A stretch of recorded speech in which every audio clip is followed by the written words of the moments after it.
జబర్దస్త్ వేణుని కొట్టిన చోటే బలగం వేణుగా సన్మానం చేశారు. ఒక వ్యక్తి గురించి, ఒక సినిమా గురించి నేను ముందుగా చెప్పాలనుకుంటున్నాను. 2013లో జబర్దస్త్ ప్రోగ్రాం ద్వారా ఒక వ్యక్తి నవ్వించడానికి వచ్చాడు. ఆ నవ్వించే ప్రయత్నంలో చిన్న తప్పు జరగటం వల్ల అతన్ని ఫిలిం ఛాంబర్ దగ్గరికి పిలిచి కొంతమంది సారీ చెప్పినా సరే అతని మీద చేయి చేసుకున్నారు. ఆ రోజు అతనికి ఎన్ని దెబ్బలు తగిలినాయో తెలియదు, కానీ అతను మాత్రం చూసి ఒకే ఒక్క దెబ్బ కొట్టాడు. దాని పేరే బలగం. ఎక్కడైతే అవమానం జరిగిందో అక్కడే అతనికి మళ్ళీ సన్మానం జరిగింది.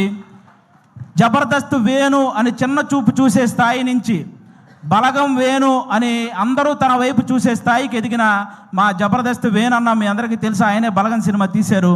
అంటే ఈ ఇండస్ట్రీలో మంచి హిట్ తెచ్చుకోవటం పెద్ద విషయం కాదు, కానీ మంచి హిట్తో పాటు మర్యాద కూడా తెచ్చుకున్న డైరెక్టర్ మా వేణు అన్న. ఎందుకు ఈ మాటలు చెప్తున్నానంటే, నేను జబర్దస్త్ ఆర్టిస్టులు అనగానే నవ్వించడం ఎంత కష్టమో తెలిసిన వ్యక్తులైతే గౌరవిస్తారు.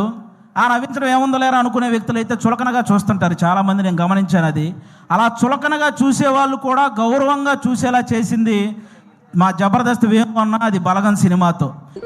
గంట మర్చిపోకండి, కొట్టేసేయండి. Please subscribe BCN channel. Please subscribe BCN channel. ఇందులో మీకు కావాల్సిన అన్ని రకాల హంగులు ఉంటాయి. Hi, this is MM Sri Lanka. Please subscribe to BCN channel.